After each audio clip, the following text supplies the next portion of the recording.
వేదికకి నమస్కారం. ఉమ్మడి పాలమూరు జిల్లా తెలుగు నేలకి ఇద్దరు గొప్ప వ్యక్తుల్ని అందించింది. అందులో మొదటి వ్యక్తి తెలంగాణ సమాజం ఫ్యూడల్ పాలనలో మగ్గిపోతున్నప్పుడు అక్షరమే ఆయుధంగా సామాజిక సాంస్కృతిక చైతన్యాన్ని తీసుకురావడం కోసం సురవరం ప్రతాపరెడ్డి గారు గోల్కొండ పత్రిక పెట్టి ఈ తెలుగు సమాజంలో 74% తెలుగు మాట్లాడే ప్రజల కోసం ఆ పత్రికను నడిపి 1930లో ఏర్పడిన కమ్యూనిస్టులు వెనుకబుండి ఏర్పాటు చేసిన ఆంధ్ర మహాసభకి జోగిపేటలో జరిగిన మొట్టమొదటి ఆంధ్ర మహాసభకి ఆయన అధ్యక్షత వహించాడు. సురవరం ప్రతాపరెడ్డి గారు ఉమ్మడి పాలమూరు జిల్లా నుంచి వచ్చారు. అదే కుటుంబం నుంచి యాదృచ్ఛికంగా ఆ కుటుంబంలో ఉండే ఒక ఉద్యమ వాతావరణం నుంచి ఆ ఇంట్లో దొరికిన పుస్తకాలను చదువుతూ అక్కడి నుంచి తుంగభద్ర నదిని దాటి కర్నూలుకు వెళ్ళి ఆ కర్నూలులో పాఠశాల విద్యార్థిగా తన జీవితాన్ని ప్రారంభించి ఈనాటి వరకు ఇవాళ మనం అందరం మాట్లాడుకునే ఈ సందర్భం వరకు 83 సంవత్సరాల మనిషి జీవించి ఉంటే 65 సంవత్సరాలు ప్రజా జీవితంలో కమ్యూనిస్టు పార్టీ జీవితంలో ఉన్న అరుదైన నాయకుడు సురవరం సుధాకర్ రెడ్డి గారు. వ్యక్తిగతంగా నాకు నిజంగా ఇవాళ నేను ఈ స్థాయిలో తెలుగు సమాజంలో ఈ కాస్త గుర్తింపో పేరో ఉద్యోగమో లేకపోతే ఒక మనిషిగానే ఉన్నాను అంటే నాకు సురవరం ప్రతాపరెడ్డి గారే ఇన్స్పిరేషన్. 1985-86 నేను అప్పటికి ఇంకా స్కూల్లోకి అప్పుడప్పుడే అడుగు పెడుతున్న రోజులవి. అంబట్పల్లి గ్రామం మాది, లింగాల మండలం, అచ్చంపేట తాలూకా, అప్పుడు కొల్లాపురం తాలూకా. అది కృష్ణారావు గారు ఇప్పుడు ఎమ్మెల్యేగా ఉన్నటువంటి తాలూకా.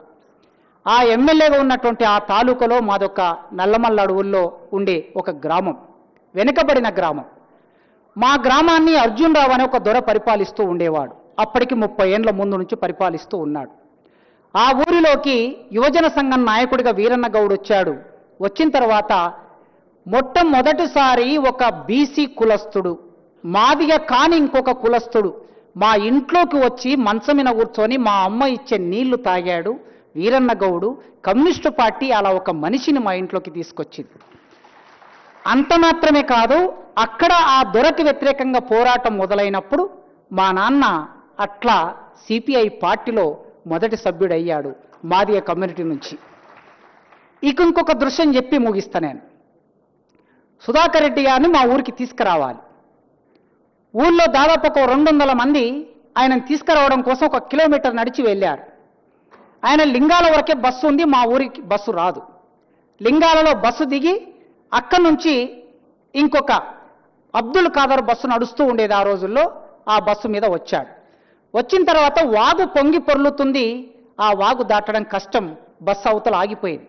మేమందరం చిన్న పిల్లలుగా చూస్తూ ఉన్నాం ఏం జరుగుతుంది అని. సుధాకర్ రెడ్డి గారు వాగు దాటి రావాలంటే సాధారణంగా ఈ వాగు దాటలేము గనక వెనక్కి వెళ్ళిపోయే అవకాశం ఉంది. కానీ పాయింట్ విప్పాడు, సెట్ విప్పాడు. నిక్కర్ మీద ఈ పాయింట్ సెట్ తడిసిపోతే మళ్ళీ వచ్చి మీటింగ్లో మాట్లాడడం ఇబ్బంది అవుతుంది కదా. తడిసిపోకుండా 2 విప్పి చేతిలో ఇలా పట్టుకొని ఇట్లా పట్టుకున్నాడండి. ఇలా పట్టుకొని వాగు దాటాడు. ఒక తాడు కట్టారు వాగుకు, అవతలికి తాడు కడితే ఆ తాడు పట్టుకొని ఇలా దాటుకుంటూ మా ఇతరులకి దాటాక ఎద్దుల బండి మీద కూర్చుంటే ఆ ముందు మా మాదిగలు డప్పులు కొడుతూ సురవరం సుధాకర్ రెడ్డి గారిని మా ఊరికి తీసుకొచ్చారు. మొదటి ఉపన్యాసం ఆయన ఉపన్యాసం విన్నాను నా జీవితంలో. మాట్లాడితే ఈయనలాగా మాట్లాడాలి, అది నా మొదటి ముద్ర, నా బాల్యపు ముద్ర అది. అర్జున్ రావు గారు వచ్చి అట్లే సాంబశివరావు గారు లాగా కుర్చీ వేసుకొని కూర్చున్నాడు. ఈ కమ్యూనిస్టులు సభ పెడతారా, నాకు వ్యతిరేకంగా సభ పెడతారా, చూస్తే ఈ సభకి ఎవరు వస్తారు అని కుర్చీ వేసుకొని కూర్చున్నారు అర్జున్ రావు గారు. ఆ కుర్చీ వేసుకొని కూర్చుంటే సభకి చీమల పుట్ట పగిలినట్టు ఊరంతా వచ్చి కూర్చున్నది. అయితే సుధాకర్ రెడ్డి గారు నాకు వ్యతిరేకంగా మాట్లాడతారా అంటే ఒక్క మాట కూడా అర్జున్ రావు గారికి వ్యతిరేకంగా మాట్లాడలే. నేను భూస్వాములకు వ్యతిరేకిని, నేను దొరలకి వ్యతిరేకిని, నేను దోపిడిదారులకు వ్యతిరేకిని, నేను వ్యక్తులకు వ్యతిరేకిని కాదు, మా పార్టీ వ్యక్తులకు వ్యతిరేకి కాదు అని మొదలుపెట్టాడు. ఆ జ్ఞాపకం ఇప్పటికీ నా జీవితంలో మరిచిపోలేని జ్ఞాపకం. నేను 2 సార్లు అరెస్ట్ అయ్యి నేను జైల్లో ఉన్నప్పుడు మహబూబ్నగర్ జైల్లో నన్ను పెట్టినప్పుడు శ్రీనివాసరెడ్డి గారు ఎస్పీ ఆ రోజు నన్ను నా భార్యని ఇద్దరిని జైల్లో పెట్టారు. కస్టడీ పిటిషన్ వేసి ఇంట్రాగేషన్కి తీసుకున్నారు. మమ్మల్ని మా ఇద్దరితో మాట్లాడుతున్నారు శ్రీనివాసరెడ్డి. రష్యాలో ఏం జరిగింది, చైనాలో ఏం జరిగింది, ఈ దేశంలో కమ్యూనిస్ట్ పార్టీ ఉంటుందా, ఎందుకంటే మీరు అనవసరంగా మీ జీవితాన్ని పాడు చేసుకుంటారు, ఇట్లా మాట్లాడుతున్నారు. 3-4 గంటలు అయింది. ఒక ఫోన్ మోగింది. అప్పుడు సెల్ ఫోన్ లేవు, ఇంకా 2005 సంగతి చెప్తున్నా. ల్యాండ్లైన్ ఫోన్ మోగింది. ఆ ఫోన్ మాట్లాడాడు.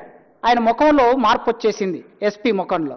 వచ్చిన తర్వాత ఫోన్ పెట్టాక, చూశారా లెక్చరర్ గారు, అప్పుడు నేను ప్రొఫెసర్ని కాలేదు, లెక్చరర్గా ఉన్నాను, సురవరం సుధాకర్ రెడ్డి గారు మీకోసం ఫోన్ చేశారండి, మిమ్మల్ని వదిలిపెట్టమంటున్నారు అన్నాడు. వదిలిపెట్టిన తర్వాత వచ్చి కలిశాను. మామూలుగా అయితే ఏం చెప్తారంటే, సరే నేను విప్లవ రచయితల సంఘంలో ఉన్నాను, నా రాజకీయాలు మీ అందరికీ తెలుసు, అందరూ ఏం సజెషన్ ఇస్తారు, మా పార్టీలోకి రండి, అది ప్రమాదకరమైంది, అందులో ఎన్కౌంటర్లు చేస్తారు, ఇట్లా మాట్లాడతారు ఎవరైనా. సుధాకర్ రెడ్డి గారి దగ్గర తీసుకొని కౌగులించుకొని మగ్దుం భవన్లో, జాగ్రత్తగా ఉండు, పోలీసులు నీ మీద కోపంగా ఉన్నారు అన్నాడు. 1985 నుంచి ఈనాటి వరకు 2020లో నన్ను మళ్ళీ అరెస్ట్ చేసి జైల్లో పెట్టినప్పుడు సుధాకర్ రెడ్డి గారు నేరుగా కేసీఆర్ గారితో మాట్లాడారు. అయినా నాకు బెయిల్ రాలేదనుకోండి. కానీ ఒక మనిషి తన జీవితంలో 65 ఏళ్ల కాలంలో, నా ప్రయాణం తర్వాత ఎంత దూరమైనా వెళ్ళి ఉండొచ్చు, కానీ నా మొదటి ప్రేమికుడు, నా మొదటి కమ్యూనిస్టు, నా మొదటి నాయకుడు సురవరం ప్రతాప్ రెడ్డి గారు. సురవరం ఆ త్యాగం నుంచి, ఆ లెగసీ నుంచి వచ్చిన సుధాకర్ రెడ్డి గారికి నా తరపున, నా కుటుంబం తరపున, విప్లవ రచయితల సంఘం తరపున రెడ్ సల్యూట్. Thank you.